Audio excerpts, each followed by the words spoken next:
కేసీఆర్ గారి వైఫల్యం వల్లనే ఇది జరిగిందని చెప్పేసి కాంగ్రెస్ వాళ్ళు ఎదురుదాడి చేస్తూ ఉన్నారు మీ పార్టీ మీద, మీ పార్టీ నాయకులు. ప్రజలు చెప్తూ కొడతారు ఇట్లాంటి మాటలు మాట్లాడుతున్నారు. కేసీఆర్కి ఏం సంబంధం అట్లా? నువ్వు కొట్టిపోయినావు, నువ్వే అన్నావు కేసీఆర్ పూర్తి చేయలేదు అని మాట్లాడినావు. అవును, ప్రెస్ మీట్ పెట్టారు. మేము పూర్తి చేయబోవడం కారణాలు చెప్పినాం స్పష్టంగా. 5 ఏళ్ల నుంచి వెళ్ళి అందులో నీళ్ళు అవకాశమే ఇవ్వలేదు. నువ్వు తోడి నీళ్ళ కంటే ఎక్కువ నీళ్ళు ఊరుతున్నాయి. నువ్వు పెట్టినంత గొప్ప టెక్నాలజీ అది. మరి అయ్యాల జరిగిన కాళేశ్వరం కుంగితే కేసీఆర్ కారణమవుతాడు, నువ్వులో కొట్టిన ఎస్ఎల్బీసీకి కేసీఆర్ కారణమవుతాడా? ఏందన్నట్టు ఇది? నా నోరుంది ఏది పడితే అది వాగుతా ప్రజలు వింటారనా? చెప్పుదాం కొడతారు ప్రజలు, చూస్తున్నారు, ప్రతిదీ గమనిస్తున్నారు. ఇవాళ మీ ప్రవర్తన ఏం జరుగుతుంది? 3 రోజులుగా 3 రోజుల నుంచి ఇప్పటి వరకు ఒక్కడు కూడా అక్కడికి పోయినోడు లేడు.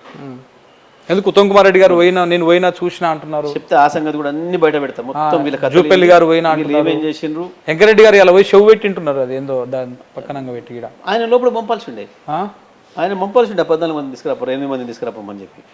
నిన్న మొన్న జలసాలు చేసి వచ్చిండు కదా. ఎక్కడ పోయారు? ఆ పద్ధతుల్లో నిన్న మొన్న చూస్తున్నాం కదా సోషల్ మీడియాలో. మంచిగా ఆడ మనలో నదుల జలాలలో, సముద్ర జలాలలో తిరుగుతున్నాడు కదా, విహరిస్తున్నాడు కదా బాగా. క్రికెట్ మ్యాచ్ అట, పాకిస్తాన్ క్రికెట్ మ్యాచ్ అట, సముద్ర జలాలు విహరించుకుంటూ చూస్తున్నాడట. అంత గొప్ప నాయకులు వీళ్ళు. వీళ్ళ మించి నేనేమంటానంటే, ఇవాళ ముఖ్యమంత్రి ఈ టైంకి ఎక్కడున్నాడు, ఏం మాట్లాడుతున్నాడు? ఇవాళ నిజామాబాద్ పర్యటనలో ఉన్నాడు. నిజామాబాదు, ఆదిలాబాదు దేనికి పోయిండు? ఎన్నికల ప్రచారం. ఏం ఎన్నికలు? పట్టభద్రుల ఎమ్మెల్సీ. అసలు ఆ ఎన్నికలు పొలిటికల్ పార్టీలకు సంబంధించినవి కానీ కావు. వాస్తవానికి బీఫామ్ ఉన్నది కాదు ఆ ఎన్నిక. అసలు మేమైతే పట్టించుకోలేదు, వెనుక కిందని చూడలేదు మా పార్టీగా. అక్కడికి పోయి రాజకీయాలు మాట్లాడుతున్నాడు ముఖ్యమంత్రి. 3 రోజులుగా కనీసం అటు పోయే ప్రయత్నం కానీ, దాని గురించి ఆలోచించిన ప్రయత్నం కానీ, ఏం చేయాలి అని చెప్పి చర్చించింది కానీ, 1 గంట సేపు రివ్యూ పెట్టింది కానీ, ఓ చీఫ్ సెక్రటరీతో, ఇరిగేషన్ సెక్రటరీతో మాట్లాడింది కానీ, అక్కడ ఉన్న మంత్రులతో మాట్లాడింది కానీ, ఎక్కడన్నా ఒక ఇన్సిడెంట్ ఇంతవరకు మనం చూడలేదు. ఒక్కటి కూడా ఈ వార్తలలో చూడాలి. ఇంకోటి ఎంత నిర్లక్ష్యం ఉంది వీళ్ళకి మనుషుల ప్రాణాలంటే. వాస్తవానికి ఏం జరిగింది? పాపం అది మన బిడ్డలు తెలంగాణ వాళ్ళు, ఇక్కడ వాళ్ళు అయితేనే మొత్తం ఇప్పటి కుటుంబాలు వందలాది మంది ఆ ఊర్లలోకి వెళ్ళి చేరుదురు, హాహాకారాలు ఉంటుండే, కొంత ఒత్తిడి వచ్చు. దురదృష్టం ఏంటంటే పాపం నూరు లేని జీవులు వాళ్ళు, ఇతర రాష్ట్రాల నుంచి వచ్చిన కార్మికులు. అవును. ఎంత దుర్మార్గం అంటే, కేసీఆర్ ప్రభుత్వానికి వీళ్ళకి ఎంత తేడా ఉందని చెప్పడానికి ఇది స్పష్టమైన ఉదాహరణ. అవును. వాస్తవానికి కేసీఆర్ ఇక్కడికి వచ్చిన 30-35 లక్షల మంది ఇతర రాష్ట్రాల కార్మికులు ఎవరైతే పనిచేస్తున్నారో వాళ్ళని మన సొంత బిడ్డలాగా చూసుకోవాలి అని చెప్పి స్పష్టంగా చెప్పి ఆ రకంగా చేశారు.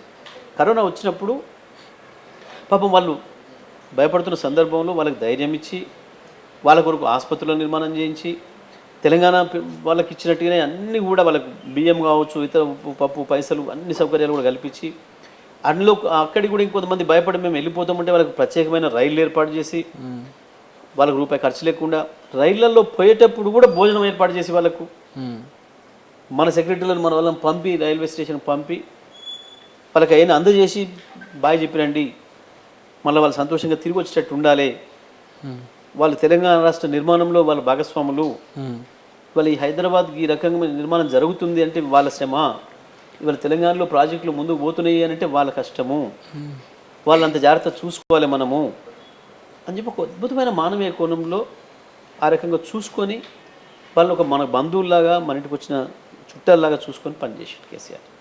కానీ వీళ్ళ నిర్లక్ష్యం, ఆ 8 మంది ఏమైపోతే మాకేంది, మా ఎన్నికలే మాకు ముఖ్యం, మా రాజకీయాలే మాకు ముఖ్యం అని చెప్పి వాళ్ళ ముఖ్యమంత్రి పోయిన తీరు నవ్వుకునేటట్టుంది, ప్రజలు సిగ్గుపడేటట్టుంది సభ్య సమాజం. అంత దుర్మార్గంగా వీళ్ళు మాట్లాడతారు. ఇక బీఆర్ఎస్ పార్టీ రాజకీయాలు చేస్తుంది, మేమే రాజకీయాలు మాట్లాడలేదే. రాజకీయాలు నువ్వు చేస్తున్నావు, ఇది వదిలిపెట్టిపోయి రాజకీయ క్రీడ నువ్వు ఆడుతున్నావు. అక్కడ ఆడ ఎన్నికలు మనం పోటీ కూడా చేయలేదు, మళ్ళీ కేసీఆర్ మీద మాట్లాడతాడు పోయి. ఆడ మేము అభ్యర్థిని పెట్టలే, పోటీనే చేయలే, అయినా కేసీఆర్ మీరే మాట్లాడతాడు.